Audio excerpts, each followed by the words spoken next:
حسنین کریمین طیبین طاہرین امامین سراجان منیرین قمرین شمسین، لیکن حضور کے لیے آسرا سیدہ پاک ہے۔ یہ کیا سیدہ پاک عالم کے اندر نہیں ہے؟ کیوں نہیں روکا اس کو؟ کیوں نہیں پکڑا؟ کیوں نہیں ٹوکا اس کو؟ سونا جنگل رات اندھیری چھائی بدلی کالی ہے، سونے والو جاگتے رہیو چوروں کی رکھوالی ہے۔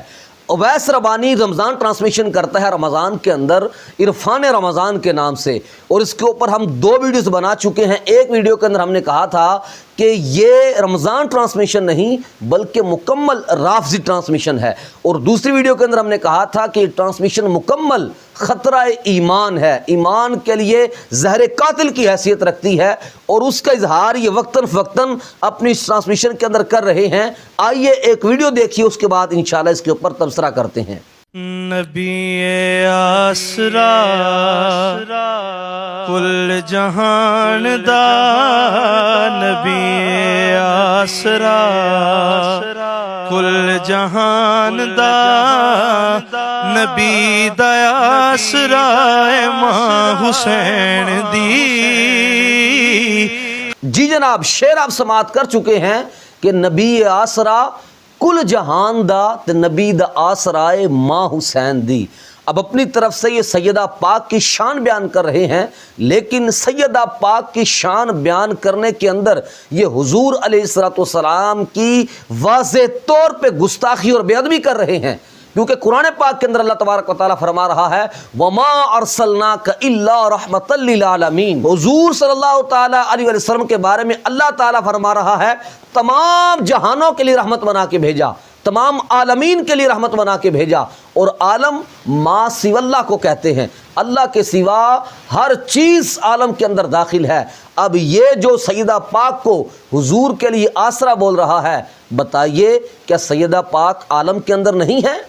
اللہ تعالیٰ تو سارے جہانوں کے لیے رحمت حضور کو فرما رہا ہے، سہارا اور آسرا فرما رہا ہے، لیکن تو کہتا ہے کہ سارے جہان کے لیے آسرا ہیں، لیکن حضور کے لیے آسرا سیدہ پاک ہے۔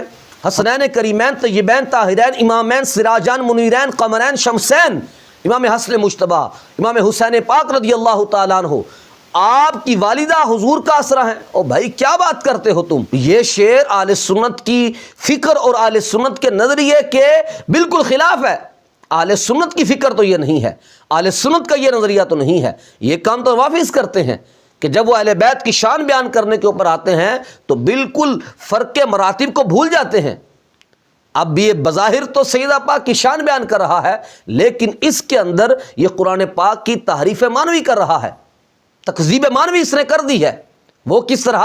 اللہ نے سارے جہانوں کے لیے، سارے عالمین کے لیے حضور کو آسرا سہارا اور رحمت بنا کے بھیجا، یہ کہتا ہے کہ حضور کے لیے آسرا سیدہ پاک ہے۔ تو یہ وہ وجہ تھی کہ جس وجہ سے میں نے کہا تھا کہ یہ مکمل رافضی ٹرانسمیشن ہے، اور دوسری وجہ خطرہ ایمان کی، اس لیے ہمارے ایمان کی بنیاد اساس حضور کے ساتھ عشق و محبت ہے، حضور کا ادب ہے، اور انہوں نے اپنی ٹرانسمیشن کے اندر اسی کو ٹارگٹ کرنا شروع کر دیا ہے۔ حضور کی بے ادبی ہے یہ، اور یہ بات صرف میں نہیں کر رہا کہ جناب یہ شعر مجھے ہضم نہیں ہوا، بلکہ ہمارے علماء اہل سنت، بہت سارے علماء اس شعر کے اوپر کمنٹ پاس کر چکے ہیں کہ یہ شعر اہل سنت کے نظریات کی عکاسی نہیں کر رہا۔ سب سے پہلے مفتی اعظم پاکستان مفتی منیب الرحمان صاحب، آپ کا یہ کلپ دیکھیے گا۔ یہ پیشور نعت خوان، اوباش اور آوارہ نعت خوان لوگوں کی عقیدت کو پیش کرنے کے لیے اس طرح کے اشعار بناتے ہیں اور سناتے ہیں۔ ایک نعت خوان نے پڑھا نبی ہے آسرا کل جہان دا، نبی دا آسرا ہے ماں حسین دی۔ آپ کو کس نے یہ اختیار دیا کہ حرمت دین کو آپ پامال کریں؟ علماء کی ذمہ داری ہے کہ ان کی گرفت کریں، ان کو اسٹیج سے اتاریں اور لوگوں کے سامنے ان کو ملامت کریں۔ یہ بدبخت کہتا ہے کہ سیدہ فاطمہ الزہرا کے لیے رحمت نہیں ہے۔ آپ سب کا آسرا ہیں مگر آپ آسرے کے محتاج ہیں۔ یہ عقیدہ ہمارے علماء کا نہیں ہے جو اسٹیج پر بیان کیا جا رہا ہے اور جو آپ لوگ ہضم کرتے ہیں۔ ایسے اسٹیج پر کوئی پیر بیٹھا ہے وہ بھی جواب دہ ہے، ایسے اسٹیج پر کوئی عالم بیٹھا ہے وہ بھی جواب دہ ہے، ایسے اسٹیج پر کوئی سیٹ اور چودھری بیٹھا ہے پیسے پھینکنے والا وہ بھی جواب دہ ہے، اور ایسے اسٹیج کے سامنے آپ بیٹھے ہیں تو آپ بھی جواب دیں. اس لیے اب دینی حمیت کی ضرورت ہے. جی جناب، کلپ آپ دیکھ چکے ہیں، اس کے اندر آپ فرما رہے ہیں کہ ایسے نعت خانوں کو سٹیج سے اتارے، اور جہاں اس طرح کے اشعار پڑھے جا رہے ہیں اس سٹیج کے اوپر اگر کوئی مولوی بیٹھا ہے، کوئی عالم بیٹھا ہے، کوئی پیر بیٹھا ہے، کوئی دنیا دار وڈیرا بیٹھا ہے، وہ سارے کے سارے مجرم ہیں. اب یہاں اس ٹرانسمیشن کے اندر آپ دیکھیں، یہ جتنے بھی نام کے مفتے بیٹھے ہوئے ہیں، آپ کو نہیں پتا کہ یہ شعر رسالت مواب صلی اللہ تعالیٰ علیہ وسلم کی شان کے خلاف ہے؟ کیوں نہیں روکا اس کو؟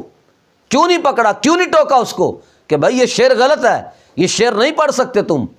اور آخر کے اندر ان لوگوں کی بھی بات کر لیتے ہیں کہ جو کمنٹس کے اندر آ کے کہتے ہیں کہ جناب یہ ناسبی ہے تو یہ ہے تو وہ ہے، یہ بغض اہل بیت رکھنے والا ہے، اہل بیت کی ذکر، اہل بیت کی شان اس سے برداشت نہیں ہو رہی. خدا کی قسم ایسا نہیں ہے، واللہ ایسا نہیں ہے. ہم اہل بیت کی شان کو ماننے والے ہیں الحمدللہ، لیکن اہل بیت کی شان کی آڑ میں اگر کوئی رسول اللہ صلی اللہ تعالیٰ علیہ وسلم کی گستاخی کرے گا، بے ادبی کرے گا، ہم اس کو ضرور ایکسپوز کریں گے، ہم ضرور اس کو پکڑیں گے. اہل بیت کی محبت تو ہمارے ایمان کا حصہ ہے، ایمان کی جان ہے. اس کا ایمان ہی مکمل نہیں ہے کہ جس کے دل کے اندر رسول اللہ صلی اللہ تعالی وسلم کے اہل بیت کی محبت موجود نہیں ہے. لیکن اہل بیت کی شان بیان کرنے کی آڑ میں ایسے اشعار پڑھنا جو قرآن و حدیث کے متصادم ہیں، وہ قطعی طور پر برداشت نہیں کریں گے اور انشاءاللہ اس کو بیان کرتے رہیں گے.